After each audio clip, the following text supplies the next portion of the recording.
Behind the golden gates of Buckingham Palace, where every smile is measured and every word carries the weight of centuries, a single moment of fury would shatter the carefully constructed facade of royal unity forever. What happens when a future queen consort discovers that the very people sworn to protect the monarchy have been plotting against her in the shadows?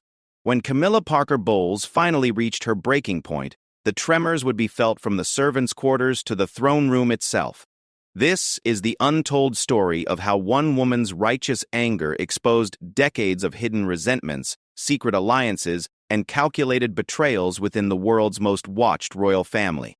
A story where loyalty becomes a weapon, trust becomes a luxury, and the crown itself hangs in the balance. The palace walls have always kept secrets, but some secrets, once unleashed, can never be contained again. The morning mist clung to the manicured gardens of Clarence House like a shroud, concealing the turmoil that was about to unfold within its historic walls. Camilla Parker Bowles stood at the tall windows of her private study, her fingers wrapped around a delicate china cup that trembled slightly in her grasp. The steam rising from her Earl Grey tea seemed to mirror the storm clouds, gathering both outside and within the very heart of the British royal family. For nearly 2 decades, Camilla had navigated the treacherous waters of royal life with the grace of a seasoned diplomat and the resilience of a woman who had weathered public scrutiny unlike any other. She had transformed herself from the most vilified woman in Britain to a respected member of the royal establishment, earning her place beside Charles through patience, dedication, and an unwavering commitment to duty. Yet, on this particular October morning, as autumn painted the London sky in shades of grey, she felt the familiar weight of invisible enemies pressing against the walls she had so carefully built around herself. The telephone call had come at precisely 7:30, as Camilla was reviewing her schedule for the day ahead. Her private secretary, Margaret Thornfield, a woman whose loyalty had never been questioned in 15 years of service, had delivered news that would shake the very foundation of trust within the palace walls. The conversation had been brief, clinical in its delivery, yet devastating in its implications. Margaret had been present during a late-night meeting in the green drawing room of Buckingham Palace, a gathering she had initially assumed was routine coordination between various royal households.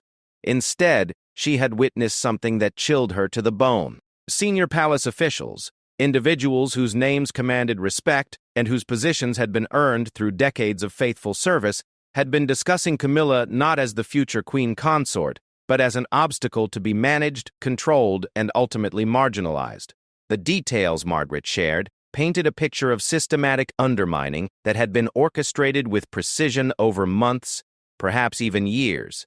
Private correspondence had been intercepted and analyzed for potential weaknesses. Charitable patronages that Camilla had hoped to champion were being quietly redirected to other members of the royal family. Most damaging of all, there were deliberate leaks to sympathetic journalists, carefully crafted to present Camilla's initiatives in unfavorable light, while simultaneously promoting alternative narratives that questioned her suitability for the role she was destined to inherit. As Margaret had whispered these revelations over the secure telephone line, Camilla felt something she had not experienced since those dark days following Diana's death. It was not mere disappointment or frustration, emotions she had learned to manage with characteristic composure. This was a deeper, more primal response that began as a cold realization in the pit of her stomach and gradually transformed into something approaching rage.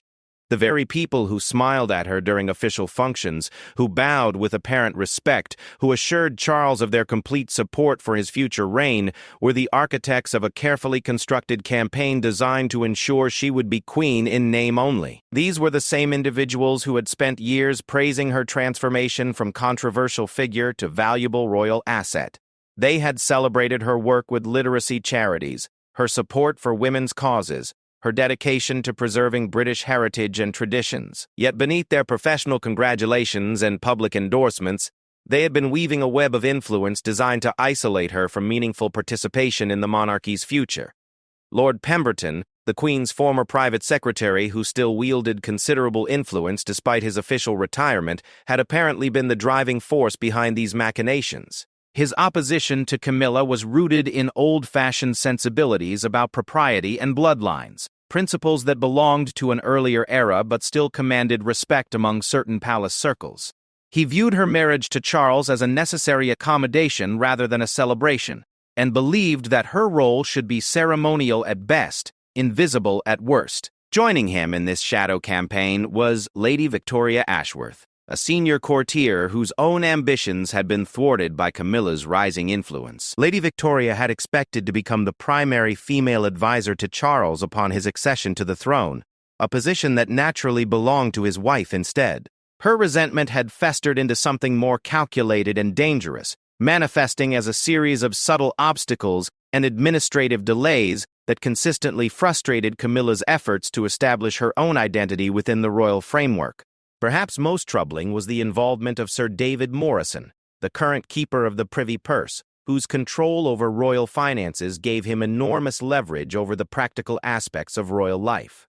His participation in these discussions suggested that the conspiracy extended beyond mere gossip and political maneuvering into the realm of actual resource allocation and budget decisions. If Camilla's initiatives were being systematically underfunded while competing projects received generous support, the financial evidence would be nearly impossible to dispute or overcome. The sophistication of their approach was both impressive and deeply unsettling. Rather than engaging in obvious confrontation or public disagreement, they had chosen the path of administrative warfare, using the complex bureaucracy of royal life as their weapon. Charitable patronages were delayed pending further review. Guest lists for important events somehow failed to include individuals who might strengthen Camilla's position. Media briefings consistently emphasized other royal activities while minimizing coverage of her engagements, creating a subtle but persistent narrative that she remained peripheral to the monarchy's core mission. Margaret had risked her own career by reporting these observations to Camilla directly, rather than following proper channels through the hierarchy. Her decision reflected not only personal loyalty, but also professional alarm at the implications of what she had witnessed. If senior palace officials felt comfortable discussing plans to marginalize the future queen consort in such explicit terms, it suggested a level of institutional resistance that could undermine the stability of the monarchy itself. The conversation had ended with Margaret's quiet promise to document everything she had observed, creating a detailed record that could be used to confront the conspiracy if necessary. But even as Camilla expressed her gratitude for this intelligence, she understood that knowledge alone would not be sufficient to address the situation. The individuals involved were too experienced, too well-connected, and too confident in their positions to be deterred by mere exposure of their activities. Standing at her window as the morning progressed, Camilla found herself remembering the early days of her relationship with Charles, when public hostility had been open and unrelenting.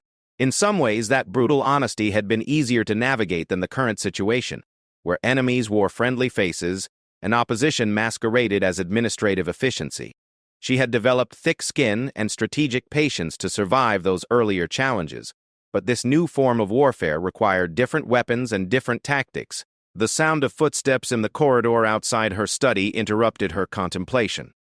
Charles would be finishing his morning correspondence soon, and their breakfast together would provide an opportunity to discuss Margaret's revelations. Yet Camilla found herself hesitating to share this burden with him immediately.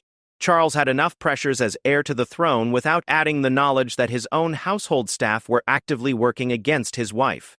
More importantly, she suspected that his natural inclination would be to address the situation through official channels, a response that might alert the conspirators and drive their activities deeper underground. Instead, Camilla made a decision that would prove to be the turning point in this hidden palace war. She would conduct her own investigation, using the very discretion and patience that had served her so well throughout her royal journey. But this time, those qualities would be employed not for survival or acceptance, but for something far more decisive. She would identify every individual involved in the conspiracy, document their specific contributions to the campaign against her, and then choose her moment to respond with the full authority of her position. The woman who had once been dismissed as merely Charles's mistress had evolved into someone far more formidable than her enemies had realized.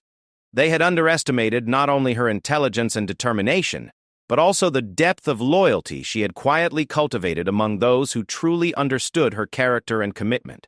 The palace staff who worked with her daily, the charity leaders who had witnessed her genuine dedication, the foreign dignitaries who had experienced her diplomatic skills. These individuals formed a network of support that could prove decisive when properly mobilized. As the morning light finally broke through the gray clouds outside her window, Camilla felt the last remnants of hurt and surprise fade away, replaced by something much more dangerous to her opponents. She had learned to be patient, but she had never learned to be weak. The conspirators had awakened something in her that they were completely unprepared to face. Their careful plans and calculated moves were about to encounter a level of strategic thinking they had not anticipated from the woman they still saw as an outsider, who had stumbled into royal life through romance rather than merit. The ancient corridors of Buckingham Palace had witnessed countless secrets throughout their storied history, but few investigations had been conducted with the methodical precision that Camilla embarked upon in the weeks following Margaret's shocking revelations. Moving through her daily routine with the same grace and composure that had become her trademark, she began assembling a comprehensive understanding of the conspiracy that threatened to undermine her future role as queen consort. Her first ally proved to be an unexpected one. Detective Chief Inspector Sarah Wellington had been assigned to the palace's security detail for over a decade, rising through the ranks based on her exceptional analytical skills and unshakable discretion. While her primary responsibilities involved protecting the royal family from external threats, she had developed an intimate understanding of internal palace dynamics through years of careful observation. When Camilla approached her with a request for informal consultation about potential security concerns, Sarah immediately recognized the deeper implications of what was being discussed. The meeting took place in Camilla's private sitting room at Clarence House during a quiet afternoon when Charles was attending to official duties in Scotland.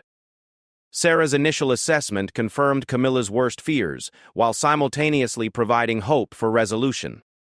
The conspiracy was indeed extensive and sophisticated, involving individuals with access to sensitive information and significant influence over royal operations.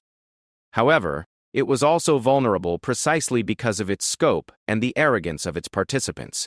Sarah explained that successful investigations within closed institutions like the royal household required patience, careful documentation, and the development of multiple independent sources of information. She advised Camilla to approach the situation like a chess master, thinking several moves ahead while maintaining perfect composure in the present moment. Most importantly, she emphasized that any response would need to be decisive and comprehensive, as partial measures would simply drive the conspiracy deeper underground, while alerting the participants to the fact that their activities had been discovered. Armed with this professional guidance, Camilla began reaching out to individuals throughout the royal ecosystem, whose loyalty and discretion she trusted implicitly. Her approach was subtle but systematic, framing her inquiries as routine interest in improving coordination between various royal households and ensuring that upcoming events proceeded smoothly. These conversations revealed a pattern of behavior that was even more disturbing than Margaret's initial report had suggested. Mrs. Eleanor Hartwell, who served as senior lady-in-waiting to several junior members of the royal family, provided crucial insights into the social dynamics that were being manipulated by the conspirators. During charity events and official functions, she had noticed a consistent pattern of seating arrangements, conversation groupings, and photo opportunities that systematically minimized Camilla's visibility while enhancing the profiles of other family members. These arrangements were too consistent and too strategically advantageous to be coincidental, suggesting careful planning and coordination behind the scenes.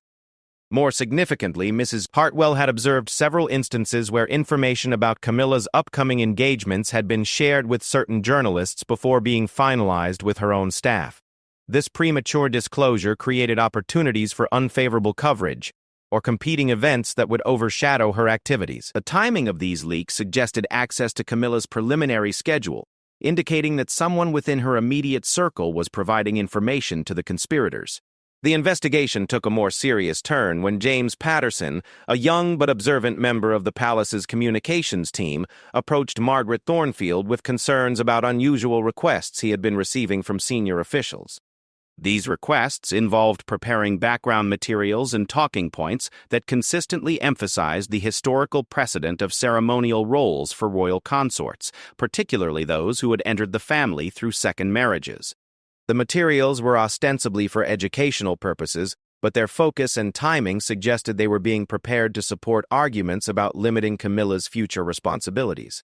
James had also been asked to compile media coverage statistics that highlighted negative public reactions to Camilla's more prominent appearances, while downplaying positive coverage and successful events. When he expressed confusion about the purpose of these materials, he was told that they were part of a comprehensive review of royal communication strategies. However, his professional instincts suggested that the data was being prepared to support predetermined conclusions rather than to inform objective decision-making. Perhaps most revealing was the discovery that certain foreign diplomatic channels had been receiving informal guidance about protocol expectations for future royal visits. Cultural attachés from several Commonwealth nations had been advised that traditional arrangements emphasizing the heir to the throne's individual role might be more appropriate than newer formats that highlighted royal couples as equal partners. This guidance contradicted official royal protocol and suggested that the conspirators were attempting to influence international perceptions of Camilla's status before she officially became queen consort. The financial investigation that Sarah Wellington suggested proved to be particularly illuminating. Working with Christopher Barnes, a young accountant who had recently joined the Keeper of the Privy Purse's office, Camilla gained insight into budget allocations and resource distributions that revealed the conspiracy's practical impact on her activities. Christopher's access was limited by his junior status, but his fresh perspective allowed him to notice patterns that more experienced staff might have overlooked or accepted as normal. Budget proposals for Camilla's charitable initiatives were consistently subjected to additional review processes that other royal projects bypassed entirely. These delays created cascading problems with event planning, vendor contracts, and media coordination that made her activities appear poorly organized even when the underlying cause was administrative obstruction. Meanwhile, competing initiatives received expedited approval and generous funding allocations that ensured their success, while highlighting the apparent inefficiency of Camilla's efforts. Travel budgets provided another revealing data point. Requests for transportation and accommodation for Camilla's official visits were frequently reduced or modified in ways that limited her ability to engage with local communities effectively. These changes were justified through reference to cost-saving measures, but similar restrictions were not applied equally to other members of the royal family. The pattern suggested systematic attempts to reduce the scope and impact of her official duties while maintaining plausible explanations for the limitations. Security arrangements offered the most damning evidence of institutional bias. Despite Camilla's official status and the obvious importance of protecting the future queen consort, her security detail was consistently understaffed compared to other senior royals. Sarah Wellington's analysis revealed that these staffing decisions could not be justified through objective threat assessments or resource constraints. Instead, they reflected deliberate decisions to treat Camilla as a lower priority than her position warranted, potentially putting her safety at risk while certainly limiting her ability to engage with the public effectively. The psychological impact of these discoveries was profound, but also clarifying for Camilla. Each piece of evidence confirmed that her instincts about institutional resistance had been accurate, but it also revealed the extent to which that resistance had become embedded in routine palace operations. The conspiracy was not simply about personal animosity or political disagreement.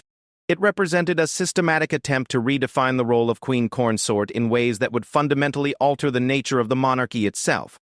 As winter deepened and Christmas preparations began throughout the royal residences, Camilla found herself viewing familiar traditions through new eyes. The annual coordination meetings for holiday events revealed additional evidence of the conspiracy's reach. Guest lists for important receptions were being shaped to exclude individuals who had developed positive relationships with Camilla, while including others who represented the old guard's preferred vision of royal society. Charitable organizations that had benefited from her patronage were being subtly encouraged to diversify their royal connections, reducing their dependence on her support while strengthening ties with other family members. The evidence was overwhelming in its consistency and scope, but it also provided Camilla with exactly what she needed to plan her response. The conspirators had been methodical and careful, but they had also been overconfident in their belief that their activities would never be discovered or challenged. They had documented their decisions, followed standard administrative procedures, and maintained records that could be used against them when the appropriate moment arrived. Margaret Thornfield had emerged as Camilla's most valuable ally, not only because of her initial courage in reporting the conspiracy, but also because of her strategic understanding of palace operations. Margaret's 15 years of service had given her relationships throughout the royal household, and her reputation for professionalism and discretion made her an ideal coordinator for the investigation. Working together, they developed a comprehensive picture of the conspiracy's structure, timing, and objectives that would prove crucial for the confrontation that was rapidly approaching. The holiday season provided perfect cover for the final phase of preparation. As families throughout Britain gathered to celebrate Christmas traditions, the royal household maintained its usual schedule of events and obligations, creating numerous opportunities for careful observation and discreet documentation. By New Year's Eve, as fireworks lit up the London sky and the nation looked forward to another year under the reign of Queen Elizabeth II, Camilla had assembled everything she needed to ensure that palace loyalty would indeed be forever altered. The new year brought with it a deceptive calm to the royal residences, as if the January frost had temporarily frozen the undercurrents of tension that had been building throughout the previous months. For Camilla, however, this period of apparent tranquility represented the final phase of preparation before launching what she had privately begun calling her strategic response. The evidence she had gathered was comprehensive and damning, but she understood that confrontation without careful planning could result in damage to the monarchy itself, an outcome she was determined to prevent, even while protecting her own position. Her first decisive action involved a private audience with Queen Elizabeth II, a meeting that required delicate navigation given the complex relationships involved. The Queen, now in her 90s but still possessed of sharp political instincts, had watched the evolution of her family's dynamics with the wisdom that came from decades of experience managing both personal conflicts and constitutional crises. When Camilla requested a confidential discussion, the Queen immediately recognized the serious nature of whatever concerns her daughter-in-law wished to address. The conversation took place in the Queen's private sitting room at Windsor Castle on a crisp February morning, with only the soft crackling of the fireplace and the distant sound of groundskeepers tending the gardens providing background to their discussion. Camilla presented her findings with the same methodical precision that had characterized her investigation, allowing the facts to speak for themselves rather than attempting to influence the Queen's interpretation through emotional appeals or personal grievances. The Queen's response surprised Camilla with its directness and clarity.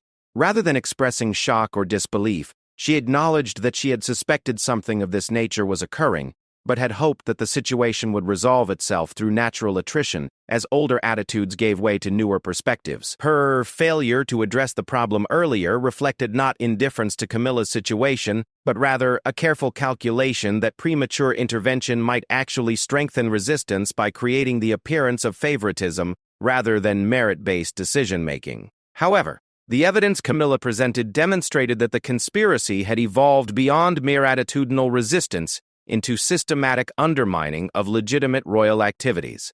This crossed a line that the Queen could not tolerate, as it represented a direct challenge to the constitutional principle that the monarch and the monarch's family should present a united front in their service to the nation. The Queen's solution was characteristically decisive while remaining diplomatically subtle. Rather than demanding resignations or conducting formal disciplinary proceedings that might create public scandal, the Queen authorized Camilla to address the situation through strategic reassignments and administrative reorganization. This approach would remove the key conspirators from positions where they could continue their activities while allowing them to maintain their dignity and pensions. More importantly, it would send a clear message throughout the royal household that such behavior would not be tolerated without creating the impression of internal warfare that could damage public confidence in the monarchy.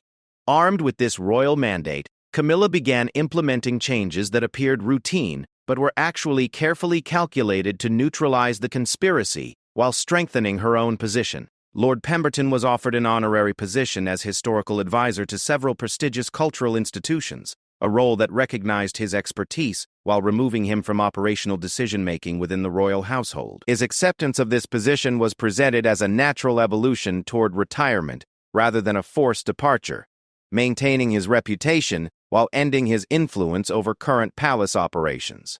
Lady Victoria Ashworth proved more challenging to handle, as her ambitions were more directly threatened by Camilla's ascendance and her position as senior courtier provided multiple avenues for continued interference. The solution came through a strategic partnership with several Commonwealth nations that were seeking experienced British advisors for their own constitutional modernization efforts. Lady Victoria was offered a prestigious position as senior advisor to the Canadian Governor-General's office, a role that would utilize her skills while placing her thousands of miles away from London. The offer was structured as a promotion rather than a transfer, making it difficult for her to refuse without appearing ungrateful for the opportunity. Sir David Morrison's situation required the most delicate handling due to his control over royal finances and his potential ability to create additional problems if his departure was mismanaged. Working with Christopher Barnes, who had proven both loyal and competent in his financial analysis, Camilla developed a comprehensive proposal for modernizing royal financial management that would require additional expertise and oversight. Sir David was offered the opportunity to lead this modernization effort, as head of a new consulting firm that would work with royal households throughout Europe, a position that would enhance his international reputation while requiring him to step down from his current role to avoid conflicts of interest. The beauty of these solutions lay in their appearance of natural career progression rather than punitive action. Each individual was offered genuine opportunities for advancement that recognized their skills and experience while removing them from positions where they could continue undermining Camilla's role. Those who accepted the offers did so believing they had been rewarded for their service, while those who might have preferred to remain were left without reasonable justification for refusing such attractive alternatives. Simultaneously, Camilla began implementing positive changes that strengthened her position and demonstrated her vision for modern royal service. Margaret Thornfield was promoted to Chief of Staff for the future Queen Consort's household, a new position that reflected both her loyalty and her competence, while providing her with the authority necessary to implement Camilla's initiatives effectively. Sarah Wellington was offered a similar promotion within the palace security structure, recognizing her professional excellence while ensuring that security arrangements would reflect appropriate priorities. The charitable sector provided additional opportunities for strategic positioning. Rather than simply competing for traditional patronages that might create conflicts with other family members, Camilla announced her intention to focus on emerging social issues that reflected contemporary challenges. Her new initiatives addressed digital literacy for elderly populations, support for military families dealing with mental health challenges, and environmental sustainability in historic preservation. These causes allowed her to demonstrate leadership on important issues, while avoiding competition with existing royal charitable activities. International relationships offered another avenue for strengthening her position and demonstrating her value to the monarchy's diplomatic mission. Working with the Foreign Office, Camilla began developing specialized expertise in cultural diplomacy and Commonwealth relations, areas where her personal warmth and genuine interest in other cultures provided significant advantages. Her successful visits to several African and Caribbean nations during this period generated positive media coverage and strengthened Britain's relationships with important Commonwealth partners. The impact of these changes became apparent during the spring social season, as traditional events like garden parties and state dinners revealed the transformation that had occurred within the royal household. The efficiency of Camilla's staff, the quality of her events, and the positive response from both domestic and international guests provided clear evidence that the administrative obstacles that had previously hampered her activities had been successfully removed. More importantly, the general atmosphere within the palace had improved dramatically as the underlying tensions that had poisoned relationships for years finally began to dissipate. Public perception began shifting as well, though this transformation was more gradual and required sustained effort across multiple fronts. Media coverage of Camilla's activities became more balanced and comprehensive, as the sources of negative briefings were eliminated and replaced by professional communication staff, who understood their responsibility to serve the monarchy rather than personal agendas. Polling data showed steady improvement in public approval ratings, suggesting that fair coverage was allowing people to evaluate her contributions based on merit rather than historical prejudices or manufactured controversies. The conspiracy's collapse was accelerated by its own internal contradictions and the changed circumstances created by Camilla's strategic response. Without the administrative support that had previously enabled their activities, the remaining participants found themselves isolated and increasingly irrelevant to palace operations. Their attempts to continue undermining Camilla's initiatives were frustrated by new procedures and personnel who had no investment in the old conflicts and no patience for activities that interfered with their professional responsibilities.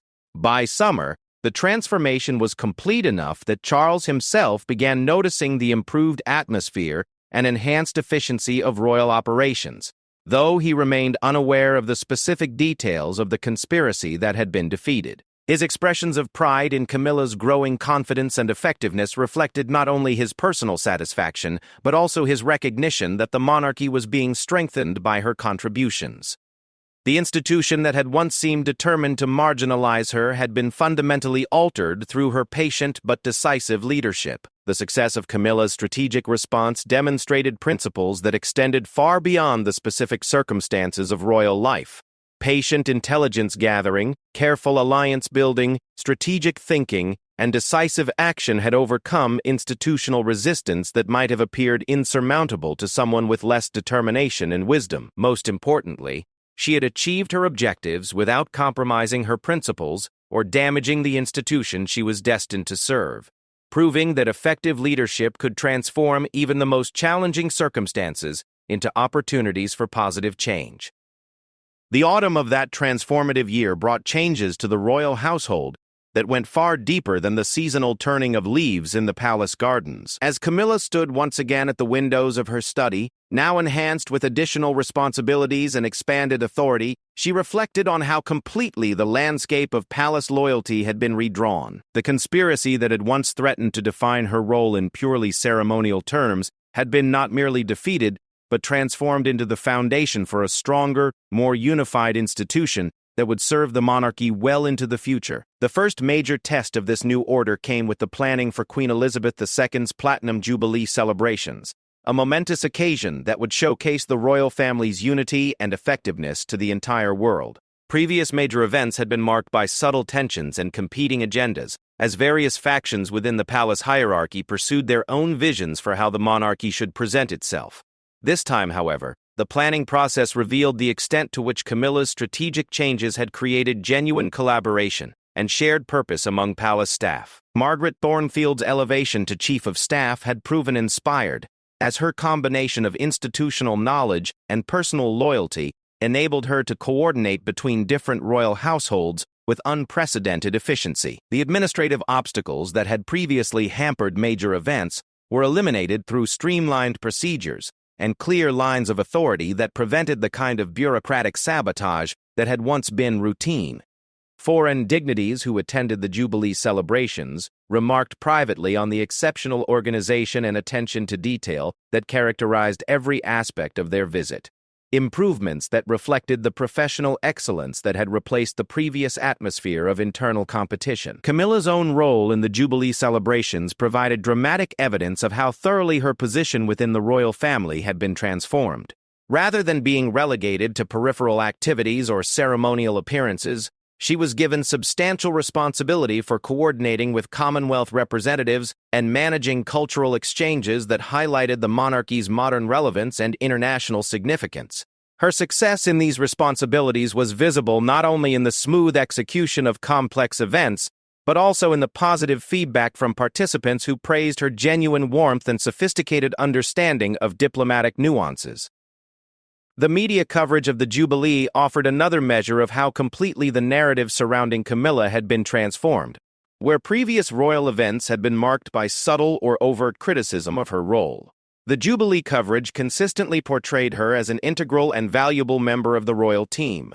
This change reflected not only the elimination of negative briefing sources, but also the demonstrated competence that made alternative narratives difficult to sustain. Journalists who had previously been fed information designed to diminish her stature found themselves reporting on genuine achievements that spoke for themselves. International recognition of this transformation came through invitations for state visits and official engagements that acknowledged Camilla's growing influence and effectiveness. The President of France specifically requested that she participate in cultural exchange discussions during a state visit to London, recognizing her expertise in heritage preservation and her personal charm as valuable diplomatic assets. Similar requests from other European leaders demonstrated that foreign governments were beginning to view her as an essential component of Britain's soft power capabilities rather than merely a ceremonial figure. The Commonwealth nations provided particularly important validation of Camilla's enhanced status. During a visit to Australia, where Republican sentiments had historically made royal visits challenging, her focus on environmental conservation and indigenous cultural preservation resonated strongly with local audiences. The success of this visit, measured both through public reception and substantive policy discussions with Australian leaders, demonstrated that she had developed genuine expertise and credibility that transcended historical controversies about her personal background. Back in Britain, the transformation was perhaps most visible in the evolution of Camilla's charitable work. Freed from the administrative obstacles that had previously limited her initiatives, she was able to develop comprehensive programs that addressed complex social issues with the kind of long-term thinking that characterized the most successful royal patronages. Her literacy campaign expanded beyond traditional approaches to include digital literacy for elderly populations and financial literacy for young families. Programs that addressed contemporary challenges while building on established royal traditions of educational support. The environmental conservation initiative that she launched in partnership with several universities represented exactly the kind of forward-thinking royal leadership that demonstrated the monarchy's continued relevance in modern Britain. Rather than simply lending her name to existing organizations, she brought together researchers, policymakers, and community leaders to develop innovative approaches to heritage preservation that balanced historical protection with environmental sustainability. The program's early successes generated positive media attention while establishing her as a serious contributor to national policy discussions, rather than merely a ceremonial figurehead. Perhaps most significantly, the changes in palace culture extended beyond Camilla's immediate circle to influence how the entire institution approached internal relationships and external challenges.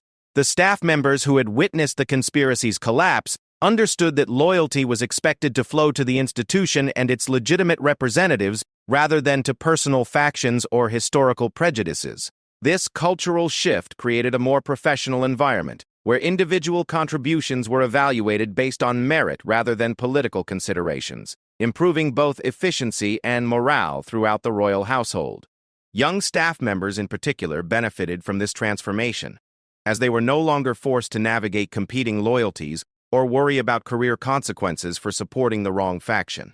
Christopher Barnes's promotion to Deputy Financial Controller reflected not only his demonstrated competence, but also the new culture's emphasis on rewarding excellence rather than seniority or political connections.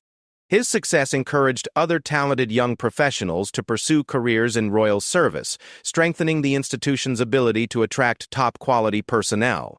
The security improvements that Sarah Wellington implemented provided another example of how systematic reform could generate benefits that extended far beyond the immediate problem it was designed to address. Her comprehensive review of protection protocols revealed inefficiencies and vulnerabilities that had persisted for years, corrections that improved safety for all family members while demonstrating the value of evidence-based decision-making over traditional assumptions. The successful implementation of these changes established her as a rising leader within the palace security structure, creating opportunities for continued innovation and improvement. As autumn deepened into winter and the first anniversary of Margaret Thornfield's initial warning approached, Camilla found herself contemplating the lessons that this experience had taught her about leadership, patience, and the nature of institutional change. The conspiracy that had once threatened to define her role in limiting terms had ultimately provided the catalyst for positive transformation that strengthened the monarchy's effectiveness and public standing. The enemies who had sought to marginalize her had inadvertently created the conditions for her to demonstrate leadership capabilities that might otherwise have remained hidden or underdeveloped. The broader implications of this transformation extended beyond palace politics to questions about how traditional institutions could adapt to changing circumstances while preserving their essential character and values. Camilla's experience demonstrated that effective leadership could overcome even deeply entrenched resistance when it was combined with strategic thinking, careful preparation, and commitment to institutional welfare rather than personal advancement. Her success in transforming the palace culture while maintaining respect for tradition and constitutional principles provided a model for leadership that could be applied in many different contexts. As Christmas approached and the royal family prepared for another year of service to the nation, the changes that had begun with a single angry moment and a loyal secretary's courage had become embedded in the institution's DNA. The palace loyalty that had been forever altered by Camilla's strategic response was now characterized by professional excellence, mutual respect, and shared commitment to the monarchy's continuing relevance in modern Britain. The woman who had once been dismissed as merely Charles's romantic choice had demonstrated that she possessed the intelligence, determination, and leadership skills necessary to strengthen one of the world's oldest and most scrutinized institutions. Her transformation of palace culture represented not only personal vindication, but also evidence that the monarchy could continue evolving to meet contemporary challenges while preserving the traditions and values that had sustained it through centuries of change. Standing at her study window on a clear December morning, watching the first snow of winter dust the palace gardens with pristine white, Camilla smiled with the quiet satisfaction of someone who had not only survived a challenging test, but had used it as an opportunity to build something better and stronger than what had existed before. The anger that had stirred her to action had been transformed into positive change that would benefit the monarchy for generations to come, ensuring that palace loyalty would indeed be forever altered in ways that honored both tradition and progress.